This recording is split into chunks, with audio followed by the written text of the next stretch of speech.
It did not happen with a loud announcement, a blast of trumpets, or a decree from the halls of power. It happened in the quiet, in the shadows, in the spaces between the cobblestones of a city that was suffocating under the weight of its own religious and political noise. The year was 33 of our era, and Jerusalem was a powder keg of expectations, rituals, and Roman steel. But beneath the surface of the loud, chaotic world that everyone could see, an invisible line was being drawn. A secret and profound awakening was taking place among the ordinary people. We often hear the term chosen ones, and we immediately think of privilege, of a golden ticket, of a life completely free from the struggles that bind ordinary men and women. But if you could walk the dusty streets of the first century and look into the eyes of those who were actually experiencing this calling, you would see something entirely different. You would see the heavy, beautiful, terrifying weight of waking up in a world that was entirely asleep. To be chosen in 33 was not an invitation to a throne. It was an invitation to an isolating truth. Imagine waking up one morning and realizing that the entire system you were born into, the religious hierarchy, the societal norms, the definitions of success and righteousness, were completely upside down. You are standing in the middle of the temple courtyards, surrounded by the smell of burning incense and the sound of coins clinking on the tables of the powerful money changers. Everyone around you is participating in the machine. They are going through the motions, believing that their rituals are buying them favor with the divine. But suddenly, your eyes are opened. You see the hollow nature of it. You remember the words of the teacher from Galilee, the one they crucified, the one who said that the kingdom of God does not come with careful observation, but is within you. This was the secret awakening. It was the sudden, shocking realization that the creator of the universe was not confined to a building made of stone, but was moving directly into the human heart. For the chosen ones of that time, this realization was not just a theological concept. It was a visceral, life-altering shift in their very reality. It meant looking at the Roman soldiers patrolling streets. It meant no longer seeing them as the ultimate authority, but as temporary actors on a stage that was about to be dismantled. It meant looking at the religious elite, the Pharisees and the Sadducees, and feeling not fear, but a deep, sorrowful pity for their blindness. The chosen ones were not a wealthy elite. They were fishermen, tax collectors, former zealots, women who had been marginalized by society, and ordinary people who had encountered a love so disruptive that it broke the ancient matrices of their minds. This process of awakening was not without a profound and heavy cost. When you are chosen to carry a truth that contradicts the narrative of the world, you immediately become an exile in your own land. The early records, the letters, and the accounts of the first century tell a story of a group of people who had to navigate a reality where they were misunderstood by their families, rejected by their religious leaders, and hunted by their government. What did they actually experience? They experienced the jarring sensation of intense cognitive dissonance. They would sit at the family table during the Passover, hearing the traditional prayers, participating in the ancient liturgy. Yet their hearts were burning with the knowledge that the true Passover lamb had already been sacrificed. They were living in two worlds simultaneously. The physical world demanded their compliance to the old ways, but their awakened spirits pulled them into a new dimension of existence. They experienced a profound sense of spiritual loneliness, a loneliness that could only be cured when they gathered together in secret. These gatherings were not the polished, highly produced religious services we see today. They were urgent, intimate meetings behind locked doors. They met in upper rooms, in the quiet corners of small homes. They shared bread and wine, whispering the stories of what they had seen and heard. In those rooms, the atmosphere was thick with a power that the outside world could not comprehend. It was in these hidden spaces that the chosen ones experienced the true nature of the awakening. They were no longer relying on a high priest to enter the Holy of Holies on their behalf. The veil had been torn. The separation was gone. They were experiencing direct, unfiltered communion with the Spirit of the living God. This is a terrifying level of freedom for any human being. When you no longer need an intermediary, when the truth is written directly on your heart, you can no longer be controlled by fear, by manipulation, or by the religious structures of men. The Roman Empire ruled by fear. They ruled by the threat of the cross, the ultimate symbol of state-sponsored terror. But the chosen ones had watched their leader conquer the cross. They had seen the empty tomb. And because of that, the ultimate weapon of the empire had been neutralized in their minds. You cannot control a person who is no longer afraid to die for truth. This was the secret weapon of the chosen ones. It was not political power. It was a total liberation from the fear of death. Imagine the psychological shift required to look at a Roman executioner and feel a sense of peace that transcends human understanding. This is what it meant to be awake. It meant that the physical circumstances of their lives, whether they were in prison, whether they were facing the arena, whether they were being stripped of their possessions, no longer dictated their internal reality. Their internal reality was anchored in a kingdom that could not be easily shaken. But the journey of the chosen ones was not just about enduring persecution. It was about holding a frequency of love and truth that the world desperately needed but violently rejected. They were the tuning forks of the first century. When they walked into a room, the atmosphere shifted. They carried a presence that challenged the demons of their day, both the spiritual entities that plagued the afflicted and the ideological demons that possessed the minds of the rulers. The awakening was highly disruptive.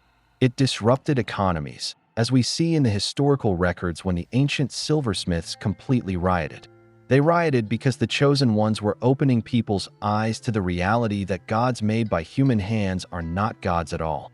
It disrupted social hierarchies, because in this secret awakening, there was no longer Jew nor Greek, slave nor free, male nor female. Everyone was equal at the foot of the cross, and everyone was an equal heir to the divine spirit. This level of radical equality was completely alien to the ancient world. It was a societal earthquake. The chosen ones experienced the intense friction of trying to build a new humanity inside the rotting shell. They had to learn how to love their enemies, not as a poetic metaphor, but as a literal survival strategy and a weapon of mass spiritual reconstruction. When they were cursed, they blessed. When they were struck, they offered the other cheek. When they were robbed, they gave more. This was not weakness. It was a demonstration of a power so supreme that it did not need to defend itself with violence. It was the power of the secret awakening. They understood that the real battle was not against flesh and blood. They were not trying to overthrow Rome politically. They understood that if you overthrow a tyrant with the sword, you simply become the new tyrant. The secret awakening was about overthrowing the very concept of tyranny within the human heart. They experienced the profound responsibility of being the light of the world. A light does not need to argue with the darkness. It simply needs to shine, and the darkness is instantly obliterated. But shining in a dark place makes you a target. The chosen ones felt the constant pressure of the darkness trying to extinguish their light. They experienced moments of intense doubt, moments of crushing fatigue. They had moments where they wondered if the cost was too high. You read the ancient letters, and you see the raw, unfiltered humanity of a chosen one who was pressed on every side, perplexed, persecuted, and struck down. Yet, the awakening held them. The spirit within them bore witness to their spirits that they were children of God. Now, I want you to take a deep breath and pull yourself out of the first century, out of the dusty streets of Jerusalem, and look at the world you are standing in right now. Look at the modern world noise. Look at the chaos. Look at the frantic, endless pursuit of distractions. Look at the religious institutions that have, in many places, become hollow echoes of their original power. Look at the political systems that thrive on fear, division, and control. Does any of this feel familiar? It should, because the matrix of the first century is the exact same matrix we are living in today, just dressed in digital clothes and modern technology. And just like in 33 AD, an invisible line is being drawn across the earth right now. A secret awakening is taking place around the globe. It is happening within you. If you have ever felt a profound sense of not belonging here, if you have ever sat in a crowded room, perhaps even a crowded church, and felt an intense spiritual loneliness because you could see through the superficiality of it all, then you are experiencing the exact same thing those early fishermen and tent makers experienced. You are feeling the weight of the call. To be chosen today does not mean you are better than anyone else. It does not mean you have a special status that elevates you above the struggles of common humanity. It means you have been given the terrifying and beautiful responsibility of seeing the truth when everyone else is mesmerized by the illusion. It means you are waking up to the reality that the systems of this world are designed to keep you asleep, distracted, and disconnected from your true divine nature. The chosen ones of today are experiencing the same cognitive dissonance. You go to work, you scroll through the endless feeds of information, you watch the news, and your spirit grieves because you know that this is not what humanity was created for. You feel the constant friction. You feel the pushback when you refuse to conform to the fear-based narratives of society. You might even feel misunderstood by your own family or friends who look at you as if you are losing your mind, simply because you are refusing to lose your soul. This is the secret awakening. It is the realization that the kingdom of God is not a political destination. It is not a building you attend on a Sunday. It is a living, breathing reality that is trying to birth itself through your consciousness.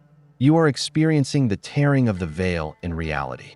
You are realizing that you have direct access to the infinite intelligence of the Creator, and because of that, you can no longer be controlled. The empires of today do not rule by crosses, they rule by anxiety.